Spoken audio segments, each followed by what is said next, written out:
January 18th, Genesis 19. Now the two angels came to Sodom in the evening, and Lot was sitting in the gate of Sodom. When Lot saw them, he rose to meet them, and he bowed himself with his face toward the ground. And he said, "Hear now, my lords, please turn into your servant's house and spend the night, and wash your feet. Then you may rise early and go on your way." And they said, "No, but we will spend the night in the open square." But he insisted strongly, so they turned into him and entered his house. Then he made them a feast, and baked unleavened bread, and they ate. Now before they lay down, the men of the city, the men of Sodom, both old and young, all the people from every quarter, surrounded the house. And they called to Lot and said to him, "Where are the men who came to you tonight? Bring them out to us, that we may know them carnally." So Lot went out to them through the doorway, shut the door behind him, and said, "Please, my brethren, do not do so wickedly. See now, I have 2 daughters who have not known a man. Please, let me bring them out to you, and you may do to them as you wish. Only do nothing to these men, since this is the reason they have come under the shadow of my roof." And they said, "Stand back." Then they said, "This one came in to stay here, and he keeps acting as a judge. Now we will deal worse with you than with them." So they pressed hard against the man Lot and came near to break down the door. But the men reached out their hands and pulled Lot into the house with them and shut the door. And they struck the men who were at the doorway of the house with blindness, both small and great, so that they became weary trying to find the door. Then the men said to Lot, "Have you anyone else here? Son-in-law, your sons, your daughters, and whomever you have in the city. Take them out of this place, for we will destroy this place, because the outcry against them has grown great before the face of the Lord, and the Lord has sent us to destroy it." So Lot went out and spoke to his sons-in-law, who had married his daughters, and said, "Get up, get out of this place, for the Lord will destroy this city." But to his sons-in-law he seemed to be joking. When the morning dawned, the angels urged Lot to hurry, saying, "Arise, take your wife and your 2 daughters who are here, lest you be consumed in the punishment of the city." And while he lingered, the men took hold of his hand, his wife's hand, and the hands of his 2 daughters, the Lord being merciful to him, and they brought him out and set him outside the city. So it came to pass, when they had brought them outside, that he said, "Escape for your life. Do not look behind you, nor stay anywhere in the plain.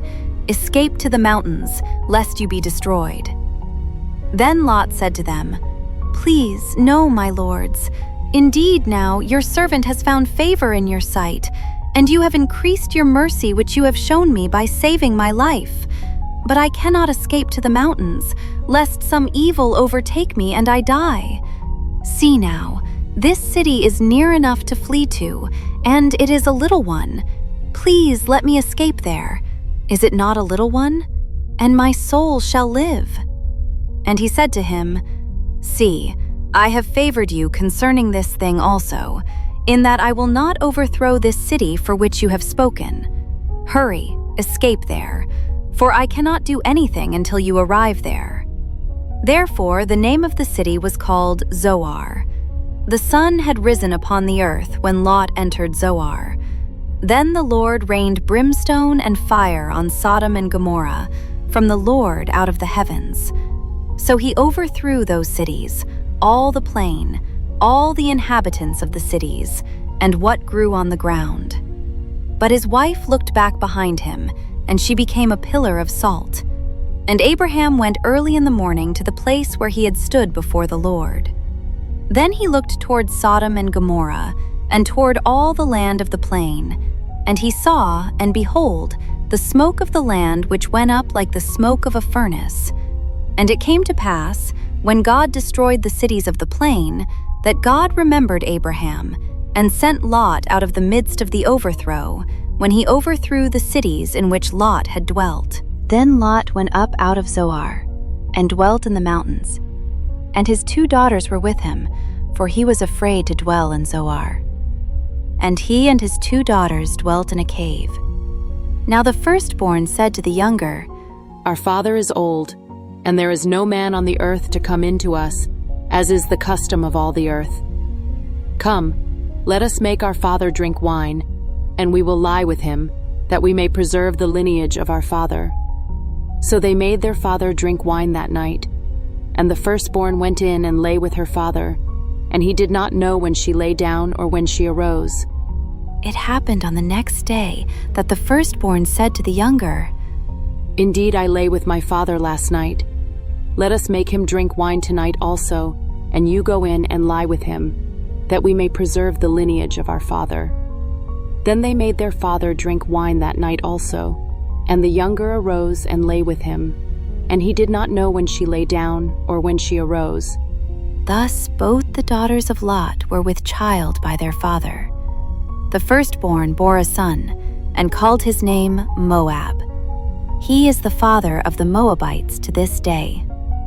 And the younger, she also bore a son, and called his name Ben-Ami. He is the father of the people of Ammon to this day. Genesis 20. And Abraham journeyed from there to the south, and dwelt between Kadesh and Shur, and stayed in Gerar. Now Abraham said of Sarah his wife, She is my sister. And Abimelech, king of Gerar, sent and took Sarah. But God came to Abimelech in a dream by night, and said to him, Indeed, you are a dead man because of the woman whom you have taken, for she is a man's wife. But Abimelech had not come near her, and he said, Lord, will you slay a righteous nation also? Did he not say to me, She is my sister? And she, even she herself said, He is my brother. In the integrity of my heart and innocence of my hands I have done this. And God said to him in a dream, Yes, I know that you did this in the integrity of your heart, for I also withheld you from sinning against me. Therefore I did not let you touch her. Now therefore, restore the man's wife, for he is a prophet, and he will pray for you, and you shall live. But if you do not restore her, know that you shall surely die, you and all who are yours. So Abimelech rose early in the morning, called all his servants, and told all these things in their hearing, and the men were very much afraid. And Abimelech called Abraham and said to him, What have you done to us?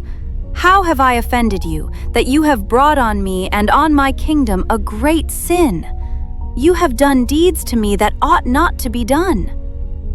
Then Abimelech said to Abraham, What did you have in view, that you have done this thing? And Abraham said, Because I thought, Surely the fear of God is not in this place, and they will kill me on account of my wife. But indeed, she is truly my sister. She is the daughter of my father, but not the daughter of my mother, and she became my wife. And it came to pass, when God caused me to wander from my father's house, that I said to her, This is your kindness that you should do for me. In every place, wherever we go, say of me, He is my brother. Then Abimelech took sheep, oxen, and male and female servants, and gave them to Abraham. And he restored Sarah his wife to him. And Abimelech said, See, my land is before you. Dwell where it pleases you. Then to Sarah he said, Behold, I have given your brother 1,000 pieces of silver. Indeed, this vindicates you before all who are with you and before everybody. Thus she was rebuked. So Abraham prayed to God, and God healed Abimelech, his wife, and his female servants. Then they bore children, for the Lord had closed up all the wombs of the house of Abimelech because of Sarah, Abraham's wife. Genesis 21. And the Lord visited Sarah as he had said, And the Lord did for Sarah as he had spoken. For Sarah conceived and bore Abraham a son in his old age, at the set time of which God had spoken to him. And Abraham called the name of his son who was born to him, whom Sarah bore to him, Isaac. Then Abraham circumcised his son Isaac when he was 8 days old, as God had commanded him. Now Abraham was 100 years old when his son Isaac was born to him. And Sarah said, "God has made me laugh, and all who hear will laugh with me." She also said, "Who would have said to Abraham that Sarah would nurse children? For I have borne him a son in his old age." So the child grew and was weaned. And Abraham made a great feast on the same day that Isaac was weaned. And Sarah saw the son of Hagar the Egyptian, whom she had borne to Abraham, scoffing. Therefore she said to Abraham, "Cast out this bondwoman and her son, for the son of this bondwoman shall not be heir with my son, namely, with Isaac." And the matter was very displeasing in Abraham's sight because of his son. But God said to Abraham, "Do not let it be displeasing in your sight because of the lad, or because of your bondwoman. Whatever Sarah has said to you, listen to her voice, for in Isaac your seed shall be called. Yet I will also make a nation of the son of the bondwoman, because he is your seed." So Abraham rose early in the morning, and took bread and a skin of water, and putting it on her shoulder, he gave it and the boy to Hagar, and sent her away. Then she departed, and wandered in the wilderness of Beersheba. And the water in the skin was used up, and she placed the boy under one of the shrubs. Then she went and sat down across from him at a distance of about a bow shot, for she said to herself, "Let me not see the death of the boy." So she sat opposite him, and lifted her voice and wept. And God heard the voice of the lad. Then the angel of God called to Hagar out of heaven, and said to her, "What ails you, Hagar? Fear not, for God has heard the voice of the lad where he is. Arise, lift up the lad and hold him with your hand, for I will make him a great nation." Then God opened her eyes, and she saw a well of water. And she went and filled the skin with water, and gave the lad a drink. So God was with the lad, and he grew and dwelt in the wilderness, and became an archer. He dwelt in the wilderness of Paran, and his mother took a wife for him from the land of Egypt. And it came to pass at that time that Abimelech and Phicol, the commander of his army, spoke to Abraham, saying, "God is with you in all that you do. Now therefore, swear to me by God that you will not deal falsely with me, with my offspring, or with my posterity, but that according to the kindness that I have done to you, you will do to me and to the land in which you have dwelt." And Abraham said, "I will swear." Then Abraham rebuked Abimelech because of a well of water which Abimelech's servants had seized. And Abimelech said, "I do not know who has done this thing. You did not tell me, nor had I heard of it until today."